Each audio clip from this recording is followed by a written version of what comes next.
നമസ്കാരം. ഫുക്രിയിലേക്ക് സ്വാഗതം. ഈ കാണിച്ചതൊന്നും ഈ കളി കാണുന്ന ഒരു കുഞ്ഞുങ്ങൾക്കും മാതൃകയല്ല. പറയുന്നത് സ്പാനിഷ് താരം ഗവിയാണ്. ഈ ഗവിയെ ആണ് ഫൈനൽ മത്സരത്തിൽ സ്പെയിൻ ചാമ്പ്യന്മാരായതിനു ശേഷം അർജൻറ്റീനയുടെ പെരേഡസ് നിലത്തിട്ടടിച്ചത്.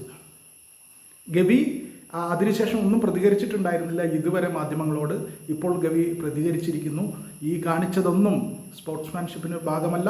ഈ കളി കണ്ടുകൊണ്ടിരുന്ന ലക്ഷക്കണക്കിന് കുട്ടികളെ തെറ്റായ വഴിയിലേക്ക് നയിക്കുന്നതാണ്. അവർക്ക് നല്ല മാതൃകയേ അല്ല അർജൻറ്റീനയുടെ പെരഡേസും ഒക്കെ കാണിച്ചത് എന്നാണ് ഗവി പറഞ്ഞിട്ടുള്ളത്. അവർക്കെതിരെ അന്വേഷണം നടക്കുന്നുണ്ട്. പക്ഷേ അവരെ വിലക്കും എന്നൊന്നും ഏതെങ്കിലും കളിയിൽ നിന്ന് വിലക്കും എന്നൊന്നും ഞാൻ കരുതുന്നില്ല എന്നും ഗവി പറയുന്നു. എന്തായാലും ഇത് ഫുട്ബോളിൻ്റെ ഭാഗമാണ്. പക്ഷേ ഈ ഭാഗമാകൽ ഇതൊക്കെ ശരിയാണോ? ഇതൊന്നും ശരിയായ കാര്യങ്ങളല്ല എന്ന് ഗവി കൃത്യമായി പറയുന്നു. ലോകകപ്പ് കണ്ടുകൊണ്ടിരിക്കുന്ന വളർന്നു വരുന്ന എത്രയോ കുഞ്ഞുങ്ങൾ നാളെ ഫുട്ബോൾ താരങ്ങളാകേണ്ട ഒരു കുഞ്ഞിനും ആ കുഞ്ഞുങ്ങൾക്കൊന്നും മാതൃകയല്ല ഇത്തരം പെരുമാറ്റം എന്ന് ഗവി കൃത്യമായി പറയുന്നുണ്ട്. അങ്ങനെ ഗവി ഇതാദ്യമായിട്ട് പ്രതികരിച്ചു. അത് ഈ രീതിയിലാണ്. ഇതൊന്നും സ്പോർട്സ്മാൻഷിപ്പിന് ചേർന്നതല്ല. ഇതൊന്നും കുട്ടികൾക്ക്, ഇത് കണ്ടുകൊണ്ടിരിക്കുന്ന കുട്ടികളെ തെറ്റായ രീതിയിൽ സ്വാധീനിക്കും. ഇതൊന്നും ചെയ്യരുത് എന്ന് തന്നെയാണ് ഗവി പറയുന്നത്. എന്തായാലും പെരഡേസിനെതിരെ ഒക്കെ അന്വേഷണമുണ്ട്. അവർക്ക് ചുവപ്പ് കാർഡ് കിട്ടി. ഇനിയിപ്പോൾ ഫിഫ ആദ്യം അന്വേഷണം നടത്തുന്നുണ്ട്.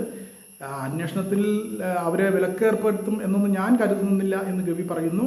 എന്തായാലും ഗവിക്ക് ഏറ്റവും പ്രധാനപ്പെട്ട ആശങ്ക ഈ കണ്ടുകൊണ്ടിരിക്കുന്ന കുട്ടികൾ ഇതൊക്കെ മോശം രീതിയിൽ അവരെയൊക്കെ സ്വാധീനിക്കുമല്ലോ എന്നുള്ളതാണ്. എന്തായാലും ഗവിയുടെ ആശങ്ക വളരെ ശരിയാണ്, വളരെ കൃത്യമാണ്.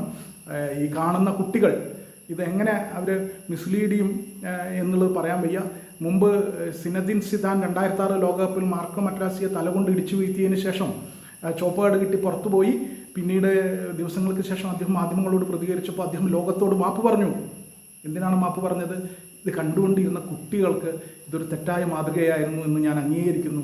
അതിലെനിക്ക് വിഷമമുണ്ട്. ഞാൻ അവരോട് മാപ്പ് പറയുന്നു എന്നാണ് പറഞ്ഞത് സിദാൻ. അത് തന്നെയാണ് ഇപ്പോൾ ഗവിയും പറയുന്നത്. ഇതൊക്കെ കുട്ടികളെ കണ്ടാൽ ഏറ്റവും മോശം മാതൃകയാണ് എന്ന്.